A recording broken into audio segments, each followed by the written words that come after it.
Hi, David Erdos back with a new poem. This is a tribute to the English writer Martin Amis, who died yesterday. Martin Amis defined a certain style and approach in English writing and was highly influenced by writers and artists who defined post-war and to some extent pre-war endeavour in the last century. Literary generations are always cannibalistic, so it'll be fascinating to see what happens to that legacy now. And while this piece references some of his work and a character or two within that body of work, it's also a wider conjectural piece about standards and aspirations and what happens to them for all of us, which is certainly a theme in anything that I write. AMISSING. And so London Field's fucked sky is sealed, as Martin John's self is blue-penciled, returning him to Sally, his sister, his father, and to Christopher Hitchens, his friend. And dead from the same disease, too. This is the sort of thing which would have befallen Keith Tallant if he had been supported by the spell of his surname. And yet, perhaps no name alone can defend against the onslaught of fate. Indiscriminate, unexpected, with esophageal cancer death's herald, as it was for Harold, and for Christopher H., writers' throats proving to be the weak heel which first tripped Achilles, before toppling the towers from which these wizards with words met their moat. The one we all sail, when the ferryman's oar taps our shoulder. Amis would have known. He was knowing. Opinion infused all his prose, from the Rachel papers straight through to his last inside story. An autobiographical excavation which he labelled a novel, as if in his dying the body characterised and reported incident and indictment, while fear could not stifle the richness and way his words flowed. Amis was 8 parts mainstream and 2, or maybe 3, counterculture.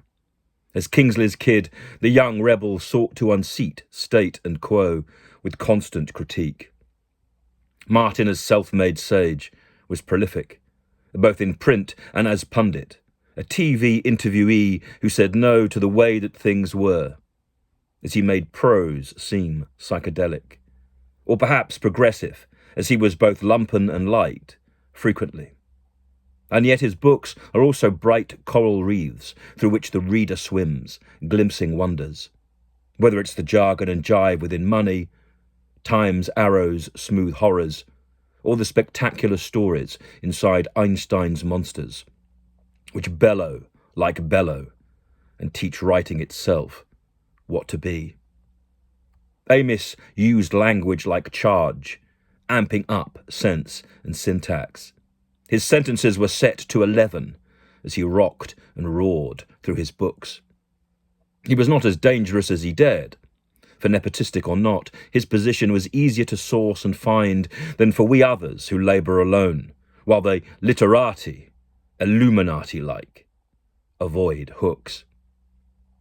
And yet, for artists my age, Amis was a kind of glam rock institution, more of a Bolan than a Bowie, while slyly epitomising his time.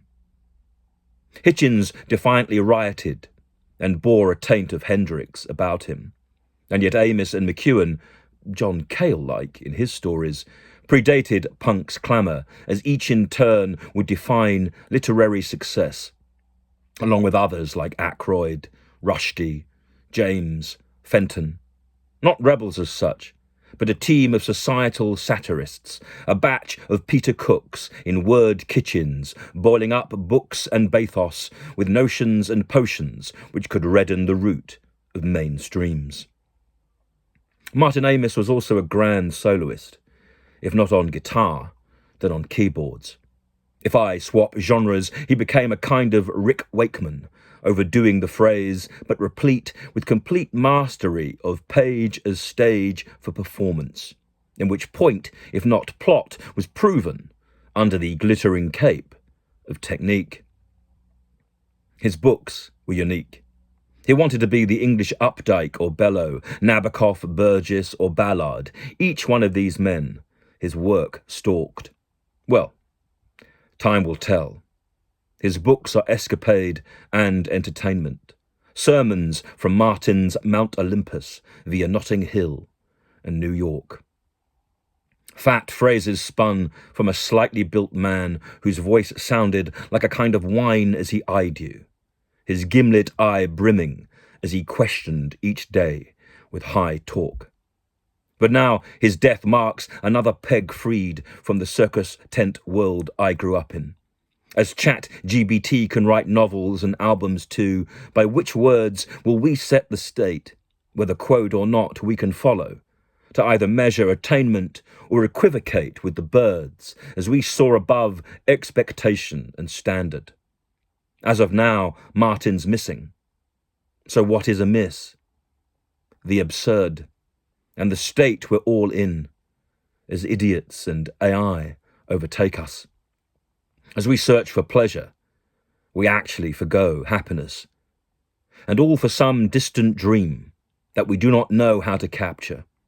Perhaps when thinkers die, they locate it, under spectacular skies, pages fountain, their streams feeding futures. Perhaps this is where Martin is. But now we will no longer hear of his teeth, or of his cousin Lucy, one of Fred West's first victims. We will no longer remember a London which sparked and fizzed, clinked and fused with Fitzgerald's New York, or even Hemingway's Paris. Not that Martin had glamour, but from such spill he sourced clues which led to the great mystery of why it is people ruin every chance granted, and why in time we abuse not only the hand that first helped and held us, but also the sentence he devotedly served through each ruse. He was a writer who won, and who in the fight with style stayed triumphant. Like him or not, Martin's talent, unlike his character Keith's, can amuse, as well as reveal the dark and dare in our standing. In sitting down, Amos travelled as far as words go. So, salut. David Erdos, the 21st of May, 2023.